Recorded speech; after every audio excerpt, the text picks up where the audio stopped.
Alright, this will be a good one. So, where are you allowed to do God's feasts? There's already been a good video on this by Nikolai and Joshua, and so the link to this document is going to be in the description, so you can just read it if you want to. But then also, um, this link, it's their video. But anyways, so if you're doing the feast, I'm just gonna say it straight out. You're coveting. You're coveting God's feast. Maybe you're ignorant of like His full instruction, but He said specifically where to do His feasts. So the feasts are wonderful. Like I'm not discounting that. Like they're wonderful and they're significant because they're pointing to different events. They're given to God's people for them to celebrate. However, we can't overlook like how serious God is and like following His instruction, because what happens when we disregard what God says and choose to do whatever we want? Um, well, when we look at the scriptures concerning the feasts, you'll see clearly that we're not allowed to do whatever we see fit. Um, and so the place where He said to do them was in Jerusalem. That's where He put His name. And so if we neglect this commandment, if we neglect to follow how He said to do them, then we're going against His will. And I guess I'll first say this too. We're not allowed to do the feasts. Like in this time, we have to wait until like New Jerusalem. So don't think that I'm trying to say like, oh, you need to now start going to Jerusalem, because we're not even allowed to do the feasts because we're in captivity. But we're gonna get into like how much God said of where to do His feasts, which is in Jerusalem, and we'll get into that. So first, the commandment. So Deuteronomy 12, just gonna read through the whole chapter, and you can see the portions that I highlighted. These are the statutes and judgments which ye shall observe to do in the land which the Lord God of thy fathers giveth thee to possess it, all the days that ye live upon the earth. Ye shall utterly destroy all the places wherein the nations which ye shall possess serve their gods, upon the high mountains, upon the hills, and upon and under every green tree. So even first, even going into the next verse, like in the place where you do the feasts, because that's what this chapter is about, you're supposed to have all of those pagan altars and all that crap destroyed. Well, if you look in America, if you're in America, because that's where, what, tens of thousands, hundreds of thousands, or maybe millions, I don't know, but of Jews, like, you're in here, and yet you're doing the feasts in a polluted land, and you're supposed to have those destroyed. And of course, there's like the laws will say that you can't break those altars, but also God says to not do that. But in the land, that's what you're supposed to do, and that's what this is saying. When you get into the land, you're supposed to utterly destroy all of them. And so this is even pointing at like the people that are in the land today. They have so many pagan altars up. So even now, like they're still going against the commandment. But yeah, so let's continue. Verse 3. And ye shall overthrow their altars, and break their pillars, and burn their groves with fire. So the Christmas trees, burn those down in Jerusalem. And ye shall hew down the graven images of their gods, and destroy the names of them out of that place. Ye shall not do so unto the Lord your God, but unto the place which the Lord your God shall choose out of all your tribes to put His name, that's the key part, even unto His habitation shall ye seek, and thither thou shalt come, and thither ye shall bring your burnt offerings and your sacrifices and your tithes and heave offerings of your hand, and your vows, and your freewill offerings, and the firstlings of your herds and of your flocks. And there ye shall eat before the Lord your God, and ye shall rejoice in all that ye put your hands unto, ye and your households, wherein the Lord thy God hath blessed thee. Ye shall not do after all the things that we do here this day, every man whatsoever is right in his own eyes. For ye are not as yet come to the rest and to the inheritance which the Lord your God giveth thee. And so what's that rest now that's coming up?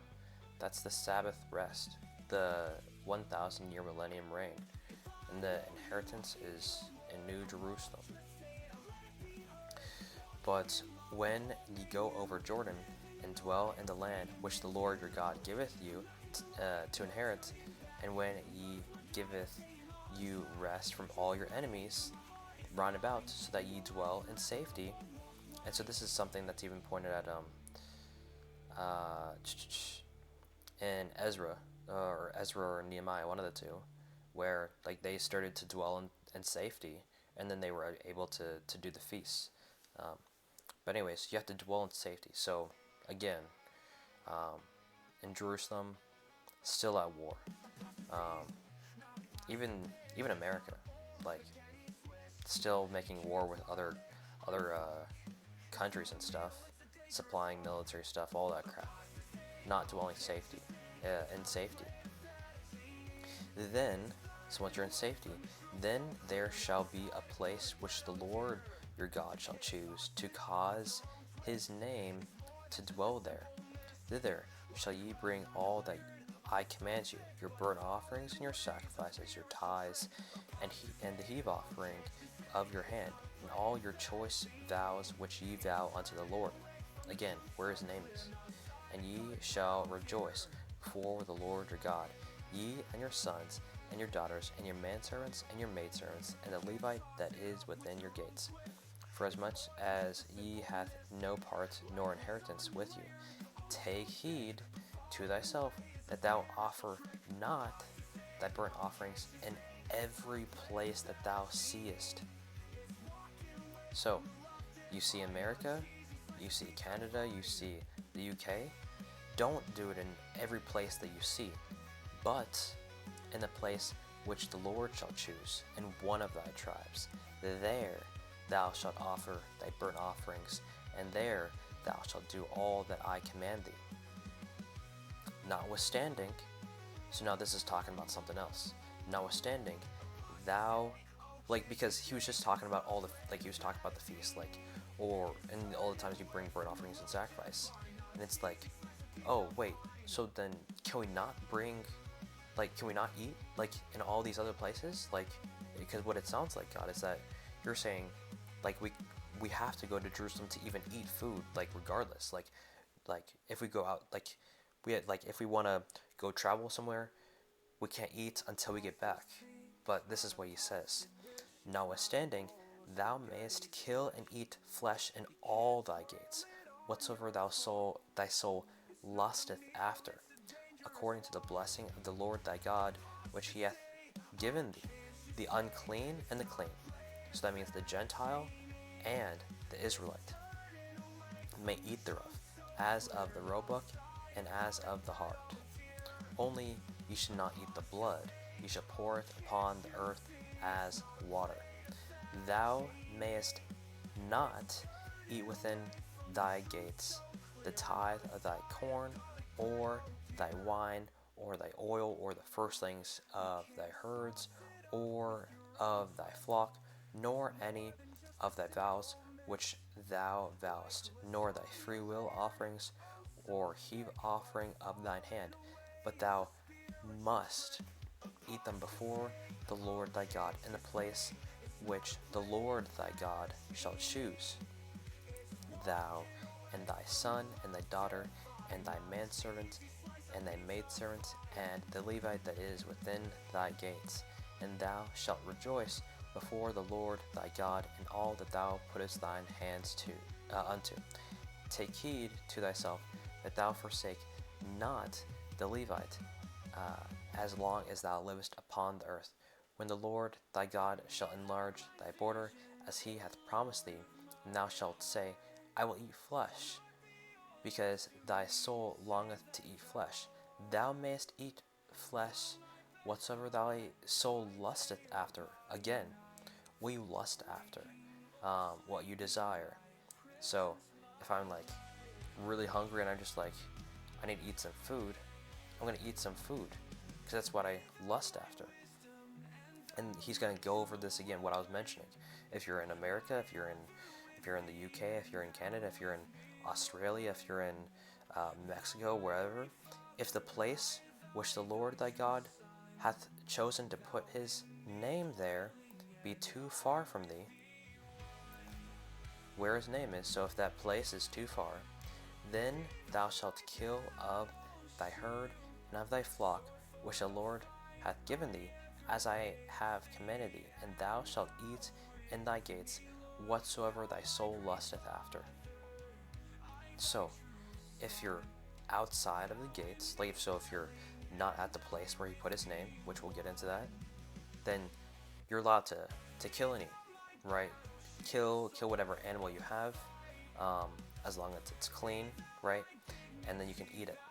That doesn't mean that you're doing it for the sacrifice or anything. It's just what you are lusting after. Like if your belly is telling you that you're hungry, like if you're lusting after food, then you eat. Even as the roebuck and the hart is eaten, so thou shalt eat them. The unclean and the clean shall eat of them alike.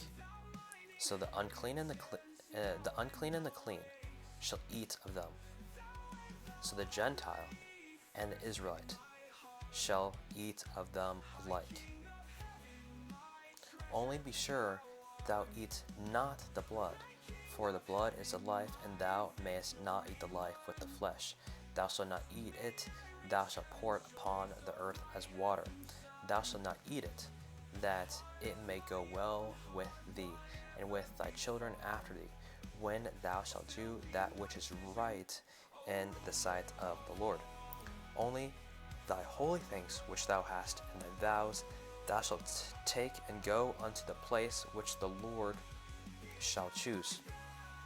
And thou shalt offer thy burnt offerings, the flesh and the blood, upon the altar of the Lord thy God. And the blood of thy sacrifices shall be poured out upon the altar of the Lord thy God, and thou shalt eat the flesh.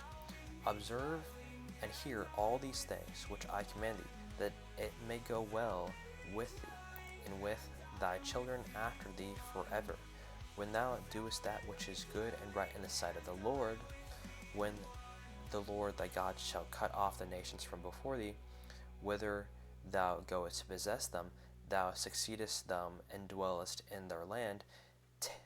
Take heed to thyself that thou be not ensnared, by following them, after that they be destroyed from before thee, that thou inquire not after their gods, saying, how did these nations serve their gods? Even so will I do likewise. Thou shalt not do so unto the Lord thy God, for every abomination to the Lord which he hateth have they done unto their gods, for even their sons and their daughters have they burnt in the fire to their gods. Now, he gets through all this. What thing soever I command you, observe to do it. Thou shalt not add nor diminish from it. So from all this, don't add or diminish from it. And so he just repeats this stuff. But so what is like kind of a good summary of this? I kind of wrote this out. So bring all their, like your sacrifice and burnt offerings and stuff to the place that God will choose to put his name once you are dwelling in safety. If you or a Gentile are too far from that place, you can eat whatever you desire. Okay, and so now this is repeated in many other places in the law. So let's go over that. So this is Deuteronomy 14. Thou shalt truly tithe all the increase of thy seed, that the field bringeth forth year by year. And thou shalt eat before the Lord thy God in the place which he shall choose to place his name there.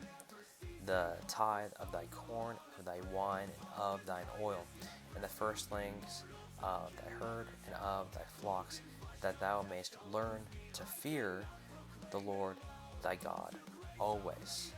So even we learn like another definition of how to fear God. It's to do his sacrifices in the place where he puts his name, and all of the other offerings too.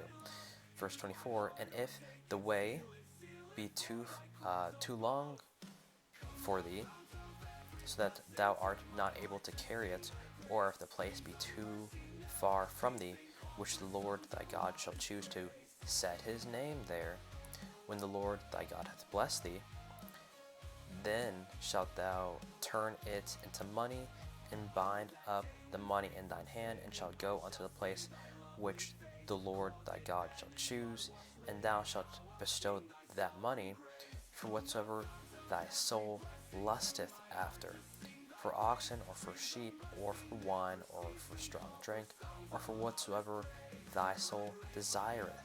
And thou shalt eat there before the Lord thy God, and thou shalt rejoice, and thou and thine household.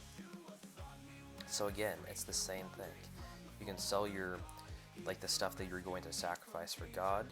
You could sell that and then take that money, and then when you're somewhere else outside the land, you can use that and buy whatever you want to eat.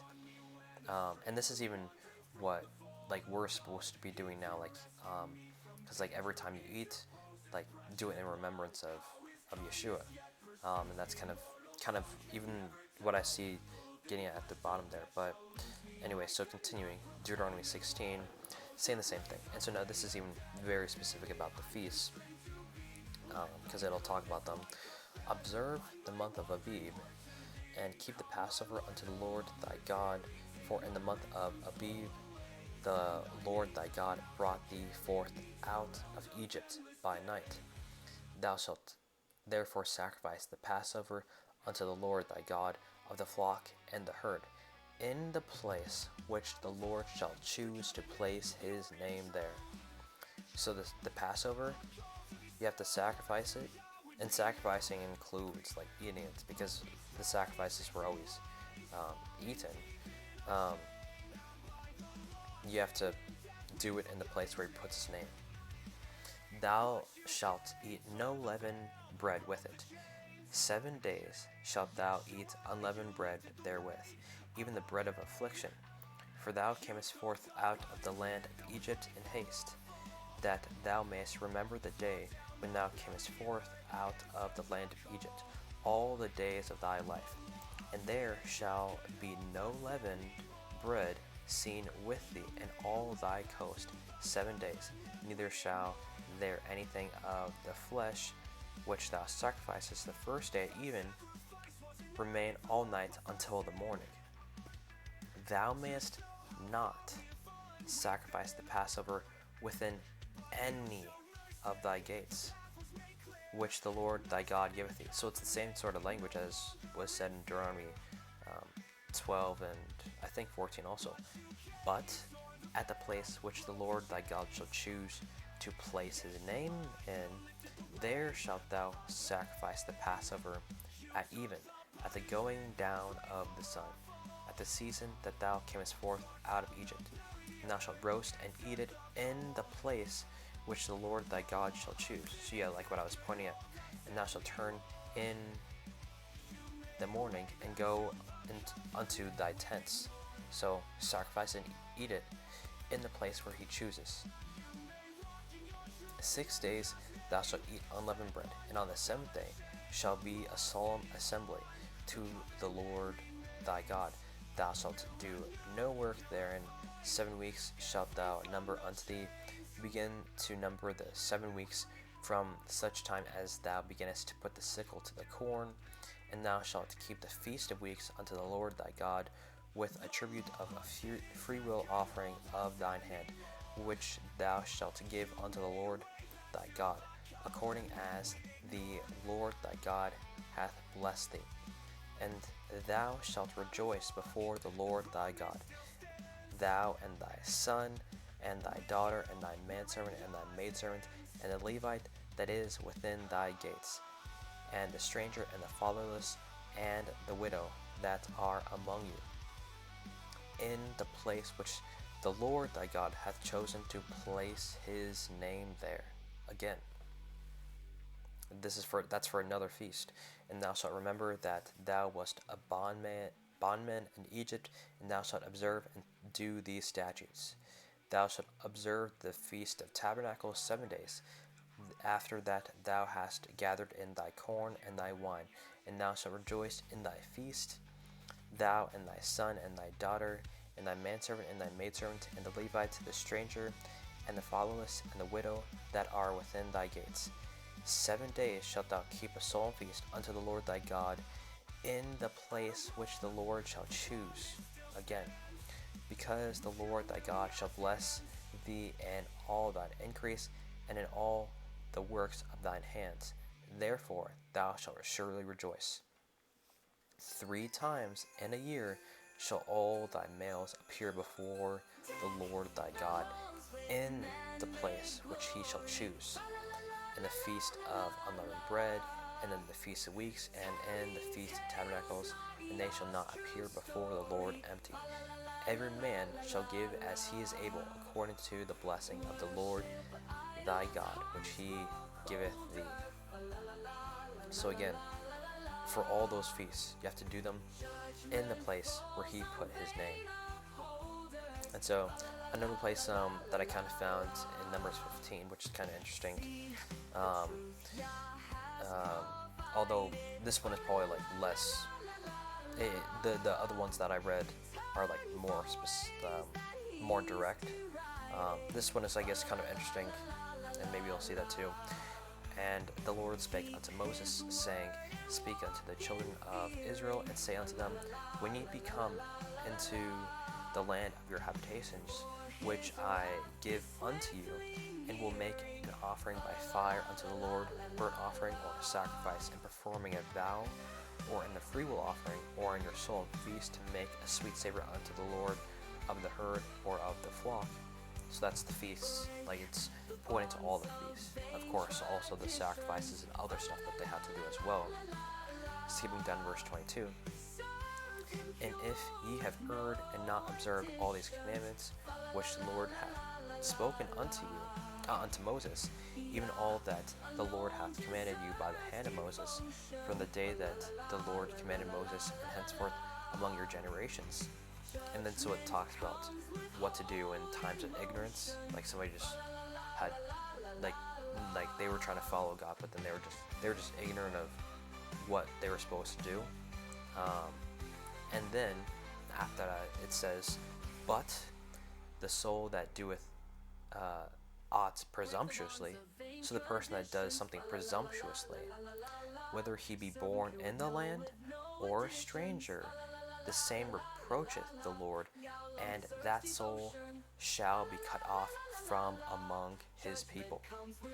So if you're doing these feasts presumptuously, you're going to be cut off, because he hath despised the word of the Lord, and hath broken his commandment. That soul shall utterly be cut off, his iniquity shall be upon him. You will be cut off if you do these feasts presumptuously. And so I even kind of think that maybe David was even quoting from this, because you see a lot of times he says, like it's saying like Psalm 51, or I think even Psalm 69, and many other places, he says, if you desired sacrifice, or I would have given you sacrifice. How does it go? Like he would have given sacrifice if God desired it, but he desires mercy, not sacrifice. But yeah, so let's read this, because he was wiser than his teachers. So Psalm 19 verse 13, keep back thy servants also from presumptuous sins. Let them not have dominion over me. Then shall I be upright, and I shall be innocent from the great transgression. And it's a great transgression because you'll be cut off. So you don't want to be doing that. So now that we read that, so where did God put his name? So there's like, these are all going to be just repeats, but like it doesn't hurt to read them all. And there might be some interesting ones too. But so, yeah, so 1 Kings 11 verse 3-6, and unto his son will I give one tribe, that David my servant may have a light way always before me. In Jerusalem, the city which I have chosen me to put my name there. 1 Kings 14 verse 21, and Rehoboam the son of Solomon reigned in Judah. Rehoboam was 41 years old when he began to reign, and he reigned 17 years in Jerusalem, the city which the Lord did choose out of all the tribes of Israel to put his name there. And his mother's name was Naamah, an Ammonitess. 2 Kings 21 verse 4, and he built altars in the house of the Lord, of which the Lord said, in Jerusalem will I put my name.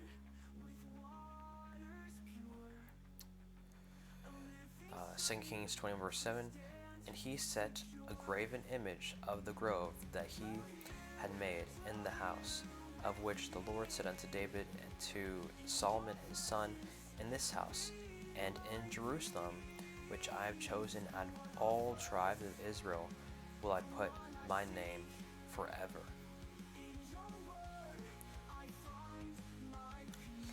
St. Kings 23 verse 27, and the Lord said, I will remove Judah also out of my sight, as I have removed Israel, and will cast off this city Jerusalem, which I have chosen, and the house which I said, my name shall be there. Now that verse is kind of interesting, because that was like when they were getting booted out of the land. And actually, maybe I'm going to skip down to one of the verses, then I'll come back up. So that was St. Kings 23, because I think it's this one.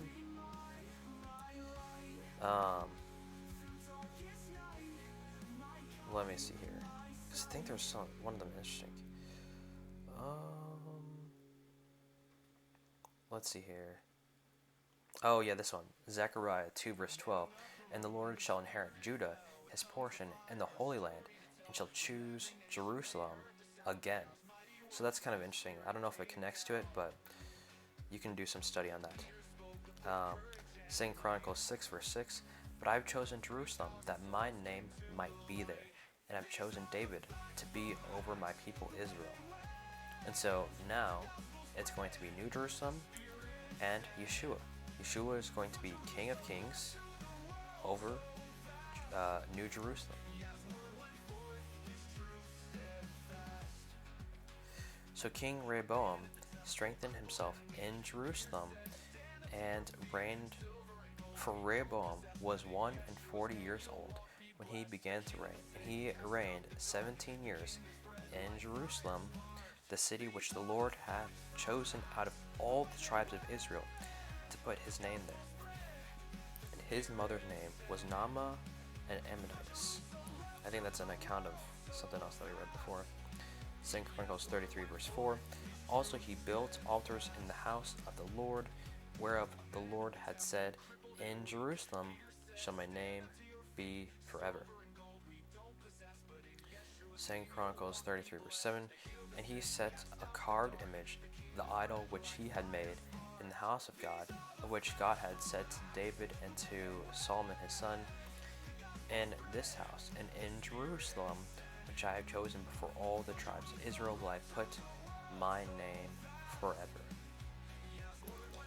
So now some other verses, because I was in Kings and Chronicles. So Psalm 132, for the Lord hath chosen Zion, he hath desired it for his habitation. This is my rest forever. Here will I dwell, for I have desired it. So we already read Zechariah, Isaiah 2 verse 3. And many people shall go and say, come ye, and let us go up to the mountain of the Lord, to the house of the God of Jacob, and he will teach us of his ways, and we will walk in his paths. For out of Zion shall go forth the law, and the word of the Lord from Jerusalem. And so these ones are kind of like more extraneous, but they're still kind of pointing out that Jerusalem is where he put his name. And so lastly, Jeremiah 3 verse 17, at that time they shall call Jerusalem the throne of the Lord, and all the nations shall be gathered unto it, to the name of the Lord, to Jerusalem. So that's pretty clear. Neither shall they walk any more after the imagination of their evil heart. And so that'd probably be New Jerusalem. So we've already established now that like the place where he put his name is Jerusalem, and the commandment was to do the feast only in the place where he put his name. And that's even for the rest of the sacrifices as well. So now let's get into like some examples of this, like some cases. So throughout the New Testament, you'll see every time that they were keeping a feast, where was it at? Well, let's see. Luke 2, now his parents went to Jerusalem. So why did they have to go to Jerusalem if you're able to keep the feast wherever you want to? Like if they were allowed to do it wherever they wanted to, they could have just stayed back. They could have stayed at where they were. So now his parents went to Jerusalem every year at the feast of the Passover. And when he was 12 years old, they went up to Jerusalem after the custom of the feast. So for 12 years, at least, like maybe even like I would assume that even for their whole life, and if they were, how old, like 30 or whatever, then for 30 years that they were going up, I don't know how old they would have, that would be too young, so maybe 40, 50, who knows, but they would have been going there for many years to keep the feast, to Jerusalem. John 2, now when he was in Jerusalem at the Passover and the feast day, many believed in his name when they saw the miracles which he did.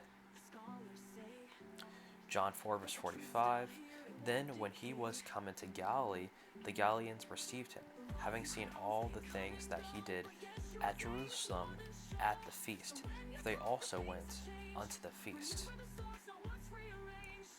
John 5 verse 1, after this there was a feast of the Jews, and Yeshua went up to Jerusalem. He went up to Jerusalem for the feast. Or, I don't know if he observed the feast, because the calendar is wrong, and I'm going to mention that later, but, yeah. And on the next day, much people that were come to the feast, when they heard that Yeshua was coming to Jerusalem, every time. Acts 2. So actually, before I continue, so now, Yeshua has already been, I guess for this one, Yeshua was with them, but this was after, he was resurrected, right? And I hear that a lot of the argument is oh, now we're the temple of the Lord, right? Well, I mean, we're the temple, you have to keep your vessel holy, don't eat swine's flesh, because that's abominable, but that doesn't make you the place, that doesn't make you Jerusalem, and yeah, because being the temple, it doesn't make you Jerusalem, because what was Paul even pointing at? The temple, what's inside the temple? Because the temple is holy, and so inside the temple is the Ark of the Covenant, and so you're supposed to, as it said in Jeremiah 3, circumcise the foreskin of your heart, cut off the sacrificial law, because that was supposed to be done away with, and keep the covenant, the 10 commandments, and write it upon your heart. And so we're in the process of writing it upon our heart. And then so when the new covenant comes, because we're in the refreshing, when the new covenant comes, then we'll be ready to receive it, because we've already written the 10 commandments on our heart. So now this is Acts 2. When the day of Pentecost, which is, I think that's, we're gonna see this later on, but I think it's the Feast of Weeks. I don't remember, but I already wrote this in here, but and when the day of Pentecost was fully come, there they were all with one accord in one place. And suddenly there came a sound from heaven as of a rushing mighty wind, and it filled all the house where they were sitting. And there appeared unto them cloven tongues like as fire, and it sat upon each of them. And they were all filled with the Holy Ghost, and began to speak with other tongues as the Spirit gave them utterance. And there were dwelling at Jerusalem. So they were all at Jerusalem, Jews, devout men out of every nation under heaven. So they were at Jerusalem for the day of Pentecost. So now lastly, Acts 18 verse 21, but bade them farewell, saying, I must by all means keep this feast that cometh in Jerusalem, but I will return again unto you, if God will. And he sailed from Ephesus. Okay? And so now there's a lying pen of scribes. So lying pen of scribes, Jeremiah 8:8. How do you say we are wise, that the law of the Lord is with us? Lo, certainly in vain made he it. The pen of the scribes is in vain. And so that verse that we just read, Acts 18 verse 21, you'll see that in all these Jewish inspired or like kind of also newer translations, they exclude the part that says like he had to go to Jerusalem to keep the feast, or he would have had to go to Jerusalem to keep the feast. And so this should be the smoking gun that something is up, that people are trying to hide something from you, because they're trying to point out, like people who try to use this verse with those other translations to show, oh, it's okay to keep the feast wherever you want. It's okay to keep it outside of Jerusalem, when that's certainly not the case. But so we saw, because this is King James, but you also can check the Strong's Concordance, which is like, that means that it has the manuscripts attached to it, and you'll see that Jerusalem is there. And other translations that I saw that had this, like, still have Jerusalem, the New King James has it, and I guess like if there's any other popular translation that's I don't have listed here, then and probably has it. But anyways, so this is NIV. Like, I know everybody hates this one, but this is the verse. So, but as he left, he promised, I will come back if it is God's will. Then he set sail from Ephesus. So I'll just keep this one open. Jerusalem, right there. The NASB, which I thought was a good translation, and I'm sure that many people did too. Same thing with ESV. But took leave of them and said, I will return to you again if God wills, and he set sail from Ephesus. ESV, but on taking leave of them, he said, I will return to you if God wills, and he set sail from Ephesus. So again, it's just trying to say that, like, oh, you could keep the feast wherever you want to, but the true translation, like, don't. So then the DRA, I've heard that this is supposed to be a good translation, because it's kind of like old, but it still excludes it. But taking his leave and saying, I will return to you again, God willing, he departed from Ephesus. And so now ask yourself, why do, like, these following ones, the Jewish inspired New Testament translations, omit that Paul had to go back to Jerusalem? Because they would only omit it if they have some kind of agenda behind it. And so let's look at this. So this is the complete Jewish Bible, but like, it's not complete because they leave things out like this. However, in his farewell he said, God willing, I will come back to you. Then he set sail from Ephesus. So now the Orthodox Jewish Bible, but taking leave of them, he said, I will return again. I'm Yirtzit Hashem, God willing. Then Rav Shaul set sail from Ephesus. I don't even know how to say those names. Um, but yeah, so clearly they're trying to hide something from you by those versions. And then so even um, if you're familiar with Clement, like the one that's written in the Bible, um, like you might think that like, oh, he's like some kind of Catholic guy. Um, when you actually read like at least First Clement, and if you understand the idioms, you'll see that like the Catholics make him out to be somebody that he's not. Um, and so he actually has like a lot of good stuff in there. And so, what did an early Christian understand about like doing the feasts? Well, let's read that. So this is First Clement chapter 41, and so it's just the whole chapter. Let each of you, brethren, in his own order give thanks unto God, maintaining a good conscience and not transgressing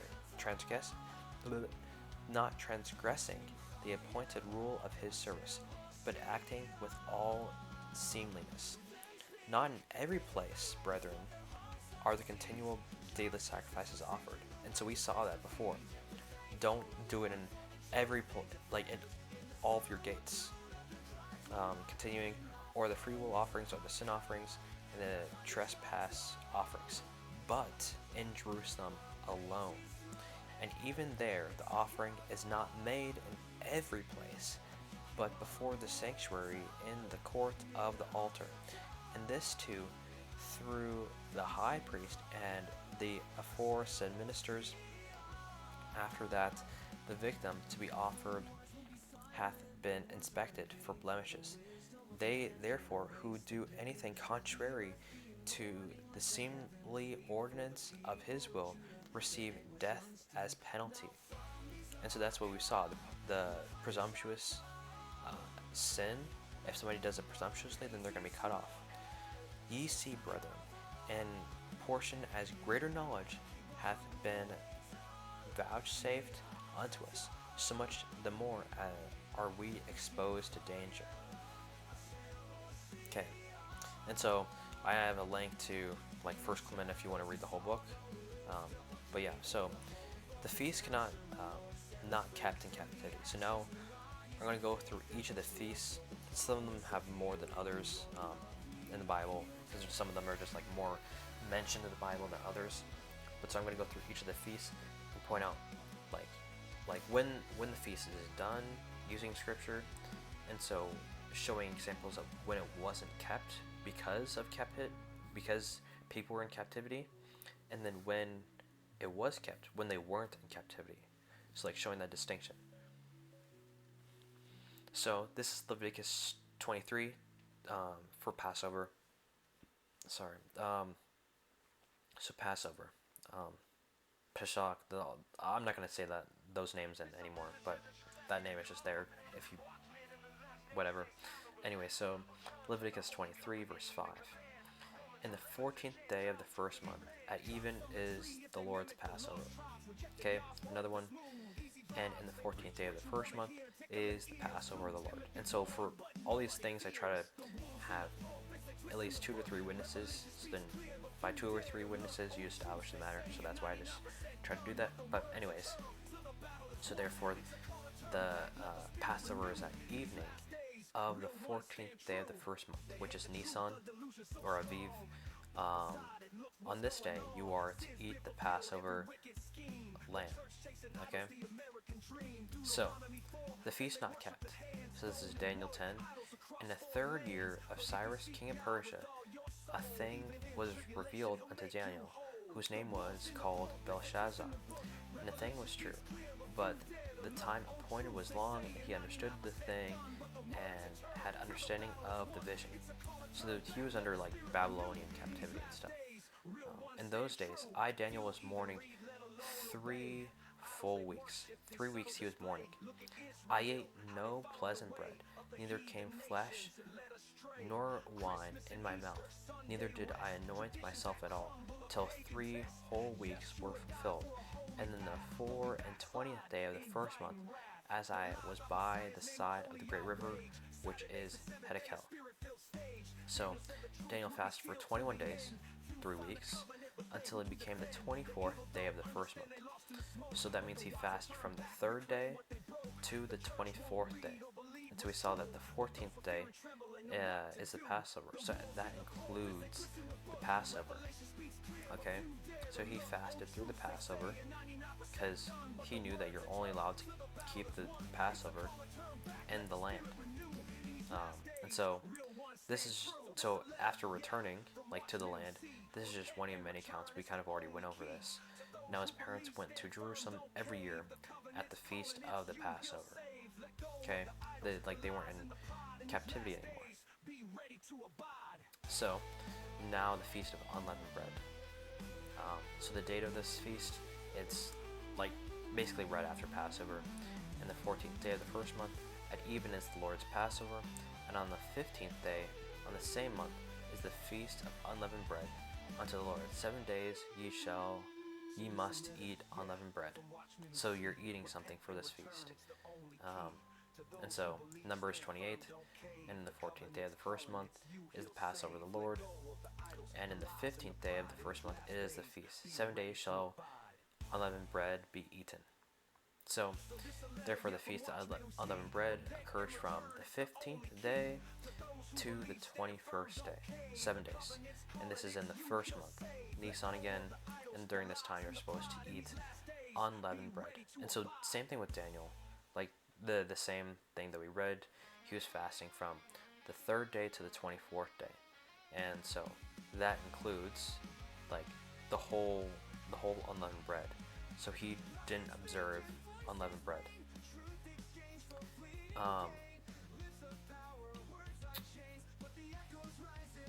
So now after returning to the land, so I just made a note that the Jews had the wrong dates, because in the Torah movement you'll see a lot of like, oh, what's the calendar? Well, God removed the calendar, and I plan to make a video on this soon, but other brothers have made good videos on this, and even the one that I shared at the beginning of this video, you can see more about that there. But so I'm not going to really talk about that too much, but just note that. So Mark 14 verse 1, after 2 days was the feast of the Passover and of the unleavened bread, and then the chief priests and the scribes sought how they might take him by craft and put him to death. So like here, like they're mentioning unleavened bread, and you see this other times in the New Testament. So, and they were out of captivity, of course. So they, after returning, they kept the feast. And so now the feast of first fruits. So this one, trying to prove like when it is. In the 14th day of the first month at even is the Lord's Passover. In the first day you shall have the holy convocation for the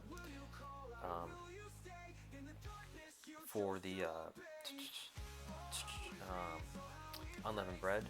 And so now skipping down to 10, speak unto the children of Israel and say unto them, when ye be come into the land which I give unto you, and shall reap the harvest thereof, then ye shall bring a sheaf of the firstfruits of your harvest unto the priest, and ye shall wave the sheaf before the Lord to be accepted for you on the morrow after the Sabbath.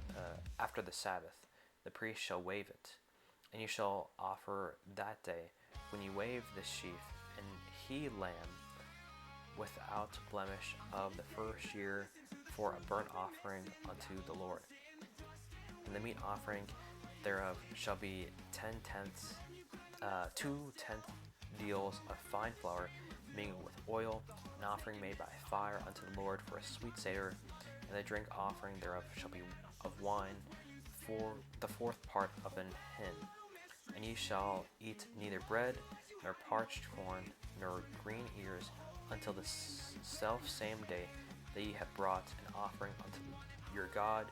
It shall be a statute forever throughout your generations in all your dwellings. So the feast of first fruits is the 16th day of the first month that you're supposed to do it. And so like like before, Daniel 10, like the 16th day is included in this. If I'm incorrect about how the timing of the feast, I mean, like, we don't know the exact timing, but like just based off the scripture, being the 16th day of the first month. If I'm wrong about that, then please let me know, but I believe that's right. So anyways, the Feast of Weeks. So okay, yeah, that I was right. So yeah, Pentecost. That's what the apostles did. So this is continuing in Leviticus 23. And you shall count unto you from the morrow after the Sabbath, from the day that ye brought the sheaf of the wave offering, 7 Sabbaths shall be complete. Even unto the morrow after the 7th Sabbath shall ye number 50 days, and ye shall offer a new meat offering unto the Lord. So you're offering a meat offering. This one was you were doing some stuff too, like they all have sacrifices and stuff, like all the feasts do. And you can't just cut that off, because as was said in Deuteronomy 12, don't add or diminish to what he says. You shall bring out of your habitations 2 wave loaves of 2 tenth deals. They shall be of fine flour. They shall be baken with leaven. They are the first fruits unto the Lord. And then, oh yeah, because I think I read some of these things. And then, I think that's dealing with I think that's right. Let me check this other one. Yeah, okay, yeah, I was a little bit confused because it doesn't say it specifically, but this one maybe is more clear. Deuteronomy 16, 6 days thou shalt eat unleavened bread, and on the 7th day shall be a solemn assembly to the Lord thy God. Thou shalt do no work therein. 7 weeks shalt thou number unto thee. Begin to number the 7 weeks from such time as thou beginnest to put the sickle to the corn, and thou shalt keep the feast of weeks unto the Lord thy God, with a tribute of a freewill offering of thine hand. So, a freewill offering, that's part of the Feast of Weeks. That's one of the things that was mentioned, which thou shalt give unto the Lord thy God, according to as the Lord thy God hath blessed thee. So, yeah, so that the house. This one is a little bit more confusing, although it says that, but, so, that's the Feast of Weeks. It's on the 6th day of the 3rd month, which is Sivan. And so, some of these other ones might not be as clear, but like these where the feast isn't kept. But so Ezekiel 31, and it came to pass in the 11th year, in the 3rd month, in the 1st day of the month.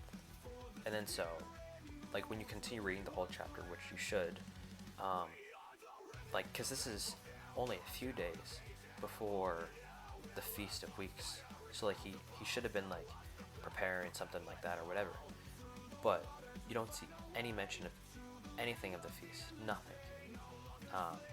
And then so when you get to the next chapter, it's like, and it came to pass in the 12th year, in the 12th month. So you went through a whole year, because even went through all the other feasts too, and there was just nothing, no mention, nothing. And this is when Ezekiel was in captivity, so yeah, there's just no mention of any feast. And you'll see that, like, and when we get to the end, that they clearly like when they return, like it's just a whole celebration and stuff. Like, we're back in the land and we do the feast and all that stuff. But here it's just like there's nothing. Like, there's nothing. There's no mention of it at all, when there probably should be if they were keeping it. So now this is the Feast of Trumpets. Speak unto the children of Israel, saying, in the 7th month, in the 1st day of the month, shall ye have a Sabbath, a memorial of blowing of trumpets and holy convocation. And ye shall do no servile work therein, but ye shall offer an offering made by fire unto the Lord, a burnt offering.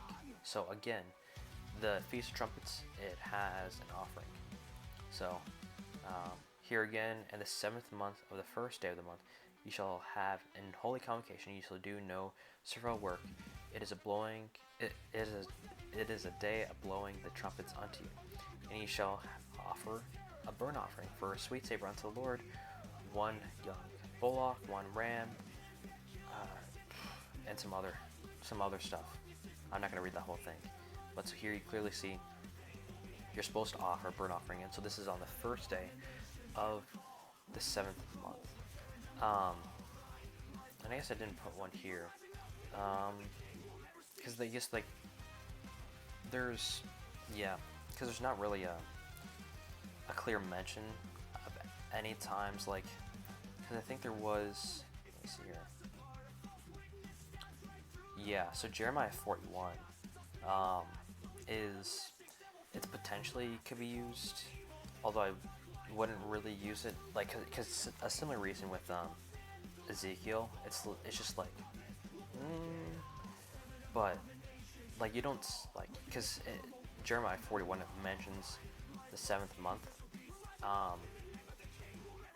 but you just don't see any mention, and so like that's why I'm just cautious to really use it, but you can kind of just read that yourself on your own time and see that. And so since these other ones also don't have anything, you can read these verses, but so clearly Day of Atonement, read these verses, but Day of Atonement is from the evening of the 9th day to the evening of the 10th day in the 7th month, so from evening to evening. And so the Tabernacles is from the 15th day to the 21st day of the 7th month. And so now these are really important ones. This first one is good, but the second one is really good. A really good verse to show this. But so after they returned, because this is when they're coming back into the land, and on the 2nd day were gathered together the chief of the fathers of all the people, the priests and the Levites, unto Ezra the scribe, even to understand the words of the law. And they found written in the law, which the Lord had commanded by Moses, that the children of Israel should dwell in booths in the feast of the 7th month, and that they should publish and proclaim in all their cities and Jerusalem, saying, Go forth unto the mount, and fetch olive branches and pine branches and myrtle branches and palm branches and branches of thick trees to make booths, as it is written. So they were like really hurrying, like, we need to get this done, we need to get this done. So the people went forth and brought them and made themselves booths, every one upon the roof of his house, and in their court, and in the courts of the house of God, and in the street of the water gate, and in the street of the gate of Ephraim. And all the congregation of them that were come again out of the captivity, made booths, and sat under the booths. For since the day of Jeshua the son of Nun, so Joshua the son of Nun, unto that day had not the children of Israel done so, and there was very great gladness. Also day by day, from the 1st day unto the last day, he read the book of the law, and they kept the feast 7 days. And on the 8th day was a solemn assembly, according unto the manner. And so now this next one is probably the most important one in Ezra. It's another kind of this basically the same thing, but yeah, let's read it. So in the 7th month was come, and when the 7th month was come, and the children of Israel were in the cities, the people gathered themselves together as one man to Jerusalem. That's kind of interesting. Then stood up Jeshua, the son of Josedek, and his brethren the priests, and Zerubbabel, the son of Shealtiel, and his brethren, and builded the altar of the God of Israel, to offer burnt offerings thereon, as is written in the law of Moses, the man of God. So that's kind of what we read before. And they set the altar upon his bases, for fear was upon them, because of the people of those countries. And they offered burnt offerings thereon unto the Lord, even burnt offerings morning and evening. They kept also the Feast of Tabernacles. So this is going over the different things, as is written, and offered the daily burnt offerings by number, according to the custom, as the duty of every day required, and afterward offered the continual burnt offerings, both of the new moons and of all the set feasts of the Lord that were consecrated, and of every one that willingly offered a freewill offering unto the Lord. And the first day of the 7th month began they to offer burnt offerings unto the Lord, but the foundation of the temple of the Lord was not yet laid. So notice how Nehemiah and Ezra clearly proclaim that they need to keep the feast. Ezra saying they must keep all the feasts and offer all the burnt offerings that they were commanded. Yeah, and to that last one, it's just like, because the feasts are like were a commandment also. Like if you don't do it, then you're going to be cut off. But part of the instruction too is if you're not on land, don't do it. So it's like if you're in the land, then you must be doing them, as long as like the other things are still set and like you're like in safety, because they were in safety and stuff like that. But yeah, so if you're trying to do the feasts in America and Canada and UK and Australia and wherever in the world, stop, because you can't be doing the feasts outside of the place where God put his name. And that's only one place. That's Jerusalem. You can even read that in Revelation.